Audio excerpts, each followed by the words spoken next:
Semoga adik-adik mahasiswa selalu dalam keadaan yang sehat walafiat.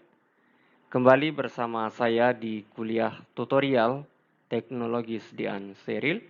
Kali ini kita masuk di percobaan yang terakhir yaitu tetes mata chloramphenicol. Lagi sebelum kita masuk ke formula, maka penting sekali lagi kita memperhatikan apa tujuan praktikum kali ini. Tujuannya adalah mahasiswa mampu memahami dan membuat tetes mata chloramphenicol secara baik dan benar.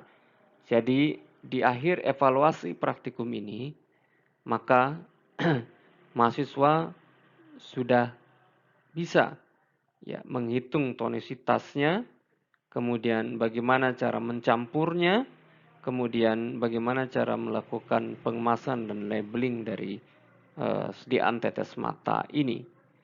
Alat dan bahannya adalah tentunya alatnya alat gelas, kemudian ada pH meter ya untuk melihat pH-nya, kemudian tentunya alat-alat sterilisasi, kemudian bahannya adalah asam borat, ada natrium tetraborat, ada preservatif, ada aquades, ada HCl atau ada NaOH, ya, bila diperlukan tentunya, kemudian ada pengemas.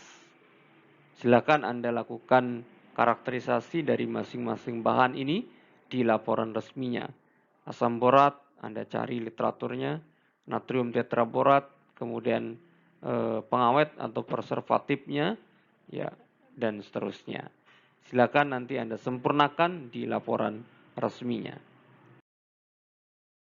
Sekali lagi saya akan membawa ingatan Anda kepada teori terkait dengan tetes mata. Tetes mata berbeda dengan infus, berbeda dengan injeksi. Injeksi infus diusahakan sedapat mungkin harus isotonis dengan larutan NaCl 0,9% atau isotonis dengan darah. Tetapi untuk tetes mata atau sediaan untuk cairan mata diperbolehkan sedikit hipertonis. Ya, hipertonis. Kenapa? Karena sekali lagi fisiologis mata itu seperti kerucut yang terbalik, ya. Kerucut yang terbalik. Jadi sisi luar, ya, maaf, kerucut yang ditidurkan gitu ya. Jadi sisi luarnya terlihat jelas lebar, tapi jauh di dalam mata itu, fisiologis mata itu tidak terjangkau. Maka untuk menjangkaunya cairan mata boleh hipertonis, ya. Kenapa dia akan ditarik, ya, kotoran-kotoran itu ya keluar dari konsentrasi yang rendah ke konsentrasi yang tinggi tentunya ya. Ditarik keluar sehingga dia bisa mengeluarkan kotoran-kotoran yang tidak terjangkau atau tidak terlihat secara kasat mata. Sehingga dia boleh sedikit hipertonis. Oke, kita lihat formulanya. Ya. Tiap 10 mili mengandung chloramphenicol 50 mg, asam borat 150 mg, natrium tetraborat 30 mg, metil paraben 0,1%, aqua pro injeksi at 100 ml. Ini adalah formulanya. Kemudian kita mulai menghitung osmolaritasnya. Tentunya sebelumnya kita harus mencari data-data terkait dengan komponen penyusun dari chloramphenicol tadi. Yang pertama adalah chloramphenicol itu sendiri. Ya, Anda cek ya, rumus molekulnya, ya, kemudian struktur molekulnya, ya, Anda cek, ya, kemudian Anda cari data-data bobot molekul, kemudian jumlah ionnya. Ini chloramphenicol BM-nya 323,13, N-nya sama dengan 3, asam borat BM-nya 61,83, N-nya sama dengan 2, Natrium tetraborat anhidrat, sekali lagi anhidrat.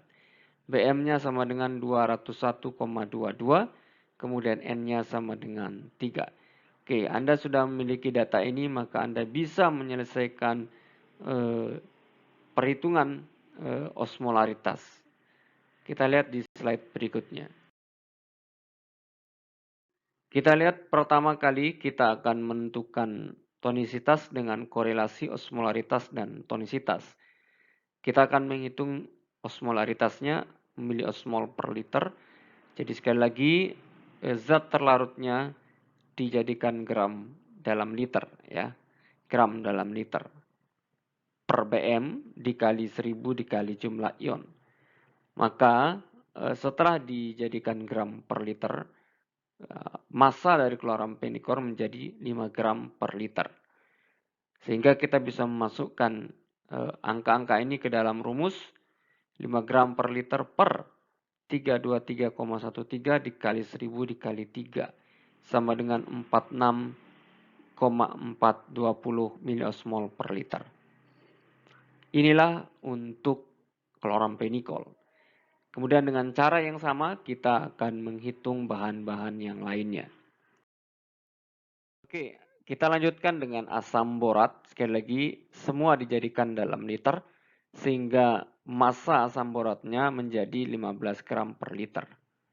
Kemudian masuk angka-angkanya, dikali 1000 dikali 2 dihasilkan 485,20 miliosmol per liter. Ini asam borat, ya. Kemudian selanjutnya adalah natrium tetraborat. Natrium tetraborat dijadikan gram per liter menjadi 3 gram per liter. Sehingga menjadi miliosmol per liter sama dengan 3 gram per liter per 201,22 kali 1000 kali 3 dihasilkan 44,37 miliosmol per liter. Kemudian kita total ketiga bahan ini, ya, hasilnya adalah 575,99. Kalau kita lihat tabel korelasi antara tonisitas dan osmolaritas dengan tonisitas, maka jelas angka ini sangat tinggi, lebih dari 350. Maka disimpulkan ini adalah hipertonis, ya. Hipertonis. Bisa kita langsung lanjutkan pembuatannya, ya, walaupun dia tetap hipertonis. Atau kalau Anda mau menguranginya supaya tidak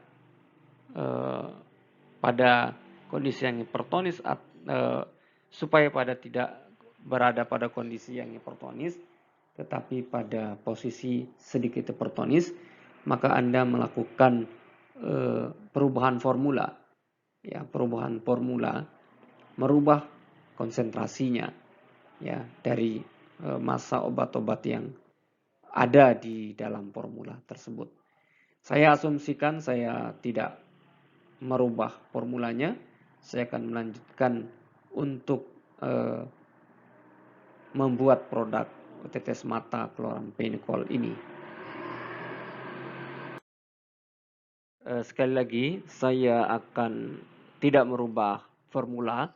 Saya akan melanjutkan pembuatan tetes mata ini, walaupun kondisi secara perhitungannya tetap hipertonis, ya, karena diperbolehkan, ya, diperbolehkan.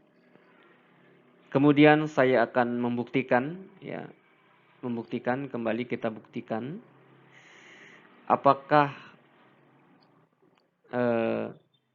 titik beku dari bahan-bahan ini, ya, melebihi dari titik beku darah, ya, sehingga kita lebih yakin bahwa dia hipertonis.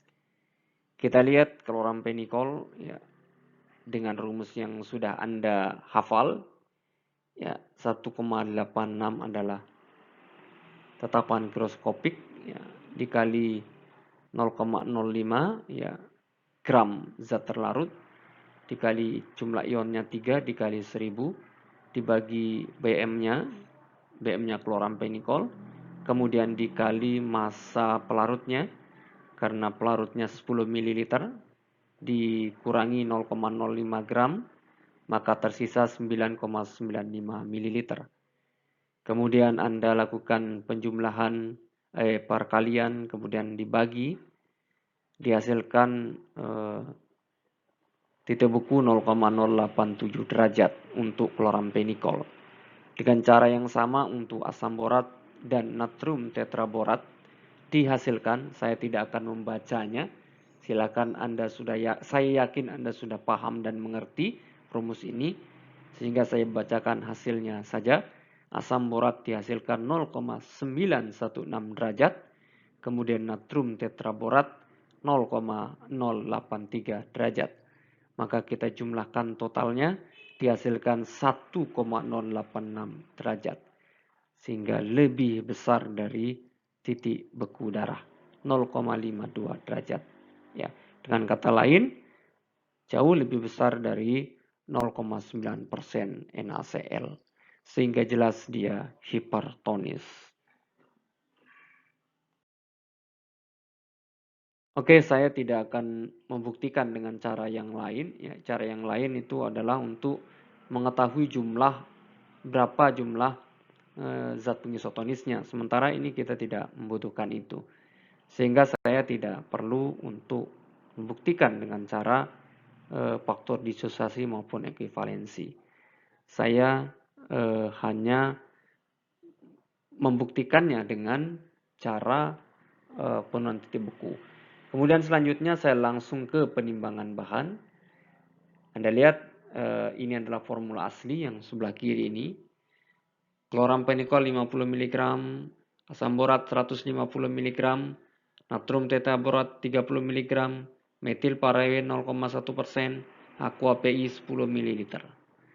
Ingat adik-adik mahasiswa, ini 10 ml. Sangat sulit kalau kita membuat sediaannya dalam 10 ml dengan cara masih manual ya. Artinya kita melakukan preparasi sendiri. Ya, sangat kecil ya, mungkin banyak yang tertumpah atau dan sebagainya. Maka untuk mempermudah kita, semata-mata untuk mempermudah kita membuat produk ini, kita membuatnya dalam kapasitas volume yang 100 ml. Ya, sekali lagi untuk memudahkan dalam pembuatan sediaannya. Maka kita semua dikali 10 bahannya masing-masing. Kloram 500 mg, asam borat 1500 mg, natrium tetraborat menjadi 300 mg, metil parabennya tetap 0,1%, kemudian aqua PI-nya menjadi 100 ml. Ya, tentunya nanti dari 100 ml ini kita packaging dia dalam 10 mili, 10 mili, 10 mili. Ya, tentunya. Tetapi dalam pembuatan produknya tetap kita akan membuat dalam volume yang 100 ml. Maka metil paraben yang dibutuhkan 0,1 per 100 dikali 100, 0,1 gram. Aqua pro injeksinya sama dengan 100 ml dikurangi jumlah bahan-bahan ini. Ya, jumlah bahan-bahan ini 0,5 ditambah 1,5 ditambah 0,3 ditambah 0,1 sama dengan 97,6 ml.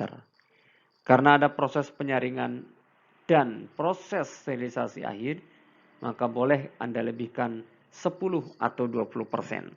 Saya lebihkan dalam hal ini adalah 20%, maka 20% dari 97,6 mili sama dengan total yang dibutuhkan aquadesnya adalah 117 ml.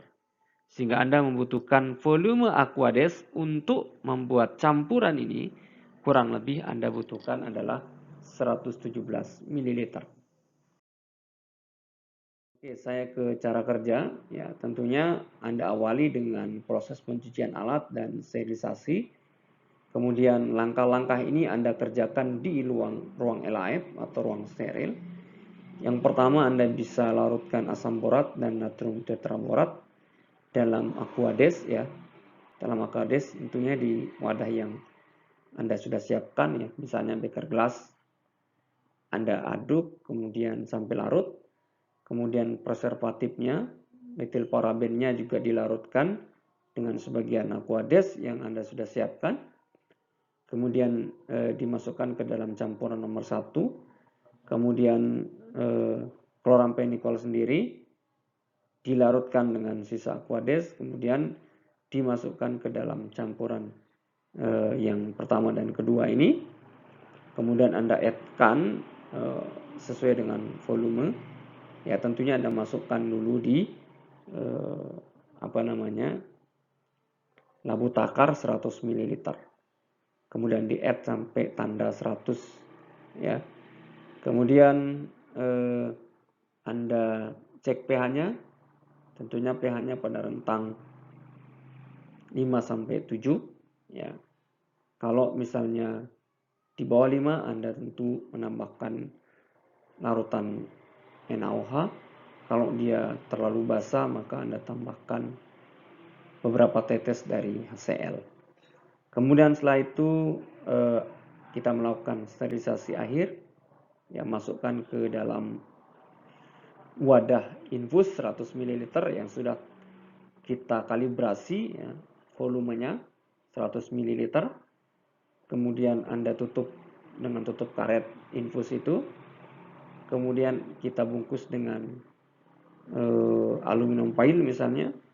Kemudian kita pindahkan menuju ke sterilisasi akhir dengan autoclave. Anda lakukan sterilisasi. Setelah selesai kemudian Anda cek ya, kebocorannya dan kejernihannya, ada atau tidaknya partikel. Kalau sudah Anda pastikan tidak bocor dan tidak ada partikel yang melayang, maka Anda bisa langsung memberikan labeling ya sebagai produk jadi. Nah, selesai cara kerja pembuatan dari tetes mata chlorampenicol ini.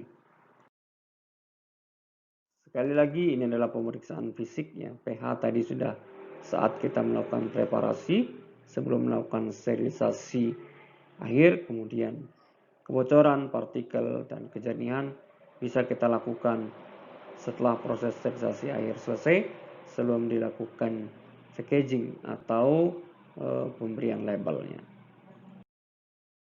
Oke, ini adalah slide terakhir yaitu tugas pengganti pretest. Ini adalah formulanya, ya chlorampenicol 50 mg, asam boratnya 80 mg, natrium tetraboratnya 30 mg, metil paraben 0,1%, aqua pro injeksi at 10 ml. Silakan lakukan perhitungan tonisitas ya dengan rumus ekuivalensi dan faktor disosiasi. Anda tidak disuruh menghitung dengan osmolaritas ataupun dengan titik buku.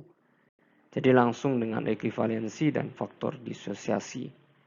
Kemudian yang selanjutnya adalah petunjuknya. Silakan kumpulkan dua hari ke depan di kolom tugas yang ada di classroom yang nanti saya akan buatkan. Saya kira itu yang bisa saya sampaikan di tutorial terkait dengan sediaan tetes mata pada kesempatan ini. Semoga bermanfaat.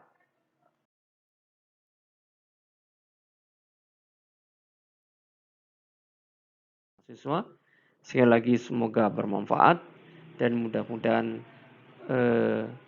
memberikan pencerahan terkait dengan sediaan-sediaan steril mulai dari injeksi, kemudian infus, dan hari ini kemudian tetes mata. Saya ucapkan terima kasih sekali lagi. Saya akhiri. Billahi taufiq wal hidayah. Assalamualaikum warahmatullahi wabarakatuh.